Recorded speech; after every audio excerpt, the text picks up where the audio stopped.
হচ্ছে ম্যামকে দেখে শিখি। এখন ওরা যেটা বলছে আমরা বিয়ে করতে চাই না, এখন আমরা উদ্যোক্তা হতে চাই। ম্যাম আমাদের আইডল। এখন হচ্ছে আমি এটাই ওদের কাছ থেকে আমি ইন্সপায়ার হই, যে যখন কেউ বলে যে আপনার মতো হতে চাই, এটাই আমার সবচেয়ে মনে হয় আমার জীবনে এটাই সবচেয়ে বড় পাওয়া। সেটা অনেক বছর ধরে আমি যখন রন্ধন শিল্প নিয়ে কাজ করি, তখন কিন্তু অনেক মেয়ের আমার আমার ইন্সপিরেশনে অনেক স্টুডেন্ট আছে। একটু আগে ইলা এখানে আসো, একটু আগে যেমন ইলা বললো যে আমি একজন ওকে অফার করেছে বিয়ের জন্য, ও বলছে আমি বিয়ে করব না, আমি ম্যামের মতো হইতে চাই। এইটাই হচ্ছে আমার সবচেয়ে বেশি পাওয়া। যেমন আরেকজনকে তৈরি করেছে, ও আমার পাশেই থাকে, ও আমার স্টুডেন্ট। আমি একটা কলেজে আছি, নিউ মডেল ডিগ্রি কলেজে আমি আছি, ট্যুরিজম হসপিটালিটি ডিপার্টমেন্টে। ওরা হচ্ছে আমার স্টুডেন্ট। তো ওরা স্বপ্ন দেখে ওরা বলে যে ম্যাম আপনার মতো হতে চাই। সবসময় চাই যে ম্যাম আমাদের হচ্ছে ম্যামকে দেখে ইন্সপায়ার হই। এইটা হচ্ছে আমার জীবনে ম্যাম যেভাবে হচ্ছে একটা নারী হয়ে আমাদের হচ্ছে অনুপ্রেরণা যোগায়। আমরা সবসময় হচ্ছে ম্যামের কাছ থেকে শিখি। ম্যাম কুকিং রিলেটেড অনেক কিছু হচ্ছে ম্যাম জানে, আমরা সেগুলো শিখি। প্লাস হচ্ছে ম্যাম আমাদের ক্লাস নেয়, আর সবসময় হচ্ছে ম্যাম আমাদের বলে দেখো হচ্ছে বাধা বিপত্তি থাকবে, তোমরা মেয়ে কিন্তু আমাদের পিছিয়ে থাকা যাবে না।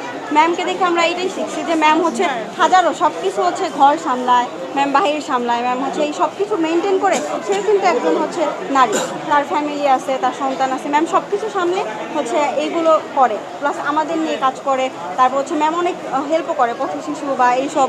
ম্যাম কোনো কিছু দেখলে সেখানে এগিয়ে যায়। তো হচ্ছে যে ম্যামের হচ্ছে অনুপ্রেরণা যেটা আমরা পাই, মানে ম্যাম আমাদের সবসময় বলে যে দেখো নিজে করবা, যে ইন্সপায়ার করে সব কিছুতে। তো আমরা হচ্ছে ম্যামকে দেখি শিখি। এখন ওরা যেটা বলছে আমরা বিয়ে করতে চাই না, এখন আমরা উদ্যোক্তা হতে চাই। ম্যাম আমাদের আইডল। এখন হচ্ছে আমি এটাই ওদের কাছ থেকে আমি ইন্সপায়ার হই, যে যখন কেউ বলে যে আপনার মতো হতে চাই, এটাই আমার সবচেয়ে মনে হয় আমার জীবনে এটাই সবচেয়ে বড় পাওয়া।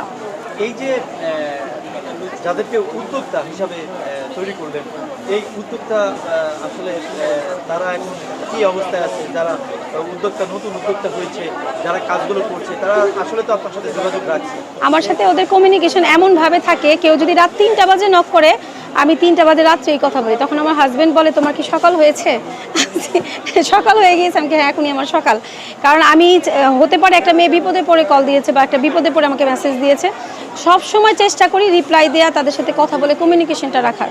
আপনি যেহেতু নারী নেতৃত্ব দিচ্ছেন, নারীদেরকে এগিয়ে নিয়ে যাচ্ছেন, ভেঙে পড়া নারীদেরকে ট্রেনে ওঠাচ্ছেন, তো এই অনেক নারীরা আছে যারা ব্যবসার সাথে জড়িত হতে চায়, কিন্তু অর্থনৈতিক বা পারিবারিক সাপোর্ট তাদের পায় না। সেই ক্ষেত্রে তাদেরকে কি বলবেন বা তাদেরকে কিভাবে আপনি ওইখান থেকে বের করে? আমি তখন বলি আপনার ঘরে যা আছে তাই দিয়ে আপনি শুরু করেন।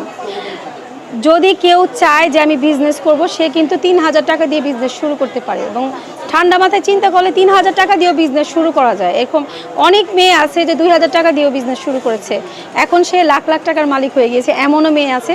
আমার একটা স্টুডেন্ট আছে, সে হচ্ছে তার কাছে টাকা ছিল না, একটা কেক দিয়ে সে বিজনেস শুরু করে, এখন সে মাসে 50 থেকে 60,000 টাকা ইনকাম করে শুধু কেক সেল করে। তো যারা নতুন যারা আসতে চায় এই পেশায়, যেহেতু আমি এই কথাটা আগেও বললাম, তো তাদের জন্য আপনার সর্বশেষ কী বার্তা থাকবে বা মেসেজ থাকবে? আমার একটাই মেসেজ, আপনি ঘরে বসে থেকেও টাকা উপার্জন করুন। আমরা দেশের বাইরে দেখি সবাই ইনকাম করছে, ইনকাম করা, আমরা হালাল পথে ইনকাম করব। অবশ্যই আমাদের কোটি কোটি টাকার দরকার নাই। আমরা যদি হালাল পথে ইনকাম করি, তাহলে আমরা যে প্রশান্তিটা পাই, সেই প্রশান্তি কিন্তু 1000 কোটি টাকায় নাই। এই জন্য আমি বলি তুমি নিজে ইনকাম করো, নিজের টাকা দিয়ে নিজে খরচ করো, স্বাবলম্বী হও, নিজের পায়ে দাঁড়াও। আমরা সারা জীবন মেয়েরা বাবার পায়ে দাঁড়াই, ভাইয়ের পায়ে দাঁড়াই, সর্বশেষ স্বামীর পায়ে দাঁড়াই, এরপর ছেলের পায়ে দাঁড়াই মেয়েরা বুড়ো বয়স পর্যন্ত। আমি চাইবো একটা মেয়ে যাতে নিজের পায়ে দাঁড়ায়।